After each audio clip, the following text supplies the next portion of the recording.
For centuries, the darkened edges of villages, the mist-laden groves, and the shadowy depths of ancient forests have been home to whispers of magic, mystery, and fear. These were the domains of the hedge witches, the cunning folk, and, if the old tales are to be believed, those who gathered in secret bound by darker forces. Welcome to the world of the witches of the woods.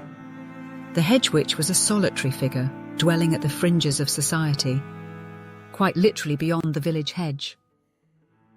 She was a healer, an herbalist, a midwife. With her knowledge of plants and potions, she eased pain, aided in childbirth, and cured ailments when conventional medicine failed. Some say she spoke the language of the trees and the wind, listening to nature's secrets. Others believed she was in league with spirits, guiding lost souls and reading the whispers of the unseen.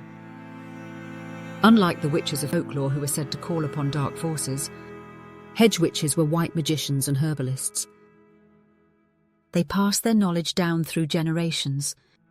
Their spells were often simple charms, their magic woven into the everyday of village life. But their power, real or imagined, still made them a target. Not all witches were feared. Some were sought after, even revered. The cunning folk, also called wise men and women, were practitioners of folk magic who lived among the people rather than outside the village. They were consulted for love charms, protection spells, and divination. Farmers came to them to bless their crops, and lovers sought their help in securing affection. They were an integral part of the village, at a time when there was paucity of medical doctors. The cunning folk were the spiritual predecessors of today's folk healers and psychics. Their power lay not just in the spells they cast, but in the trust they built with the villagers. People from distant farms would come to the village to seek their assistance or advice. Yet in times of crisis, when famine struck or disease spread, even these trusted figures found themselves accused of dark dealings and curses. If hedge witches and cunning folk worked in the open, others were said to practice in secret, gathering under the veil of darkness in covens bound by forbidden knowledge. Medieval chronicles spoke of witches meeting under the full moon, or the new moon, their ceremonies an affront to the church and to the Christian God. Were these gatherings real, or were they simply the fevered nightmares of a society gripped by paranoia? The truth is a tangled web of myth and reality. Some say these covens were nothing more than isolated pockets of traditional pagan worship, preserving ancient rites long demonized by the church. Others insist that darker forces were at play. Whether healers or heretics, many witches, real or accused, met the same fate.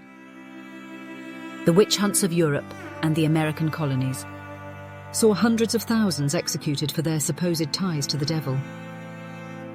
Testimonies were extracted under torture. Marks were searched for, spots on the skin deemed witches' teats, where familiars were said to suckle. Then there was the practice of swimming a witch. Women were bound and tied and thrown into a lake or river. If you floated, you were a witch. If you sank, well, you drowned, but at least you were innocent. And yet, despite the fear, the flames, and the gallows, the legacy of the witches endured. Today, the old ways live on in many forms.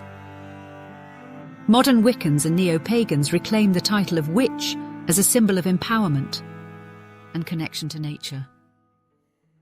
They revere the earth for its sustainability and honor the planet and all of its inhabitants. Herbalists still use ancient plant wisdom, and folklore enthusiasts search to uncover the forgotten spells and charms of our ancestors. The witches of the past, feared, persecuted, misunderstood, still whisper to us through history, their presence lingering in the woods, the wind, and the old tales we continue to tell. So next time you walk through the woods at dusk, listen closely. The witches of old may still be there, watching, waiting, and perhaps whispering your name. If you enjoyed this video, please like and subscribe to the channel. See you soon.